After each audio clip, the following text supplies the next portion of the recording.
When Tim Burton received an invitation to a maple syrup harvest, he had no idea the experience would make his day and change his career.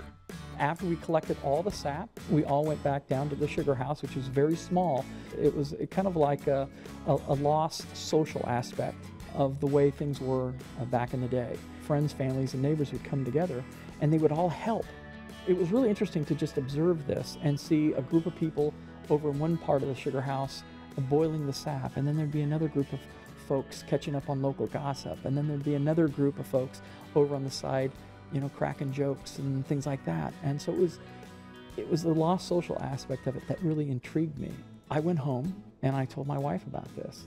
I said, I'm going to go out and start counting maple trees and see how many maple trees, and maybe we can start making either maple syrup or just collecting the sap. And so I took a couple days and went out, and we had a ton of maple trees. We have over 1,200 maple trees. And so the first year we started tapping our trees, and we collected the sap, and we sold our sap to a local maple syrup producer because we didn't have an evaporator to cook the maple sap. I started to build the maple house that same year, and the following year we started cooking our own maple sap, and so that's how we got into it. Burton's Maplewood Farms maple syrup became a favorite at markets across the Midwest. But an unexpected turn put their syrup on the national radar. My sister and my brother-in-law, they are the founders of the Heads Up Foundation, which benefits children who are born with craniofacial anomalies. My niece, their daughter, Caitlin, was born with a unilateral cleft lip and palate. And so about that time is when Angie and I started making maple syrup. And we were literally sitting around the kitchen table and talking about this and what could we do that would be a revenue generator for the foundation. Why don't we host the Medora Maple Syrup Festival? Maybe Indiana Maple Syrup Festival. So I got online to find out if there was already an Indiana Maple Syrup Festival, and there wasn't, so I thought, great. And then just by chance, I thought, I'm just gonna Google National Maple Syrup Festival, and there was no National Maple Syrup Festival in place. In 2008, they held the first annual festival at their Medora family farm, with all the proceeds going to the foundation.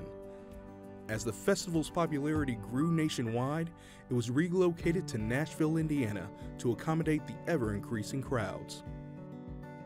I've been blown away by this whole thing. I can't say that we had this master plan other than establishing a festival that would benefit the Heads Up Foundation and ultimately Riley Hospital for Children. So I think people, like I was just enamored by the whole process. Sugaring, making maple syrup, is really the first sign of early spring. So many people are surprised that Indiana produces maple syrup, but the fact is, Indiana is the southwesterly most maple syrup producing state in the United States. That's a really cool thing to be able to say because 80% of the entire global production of maple syrup is produced in Canada. The other 20% is in the United States. So what does that mean? Well, that means this is where the sap flows first. That still, that's amazing to me. Indiana, let alone southern Indiana, is the birthplace of the maple syrup season for the entire world.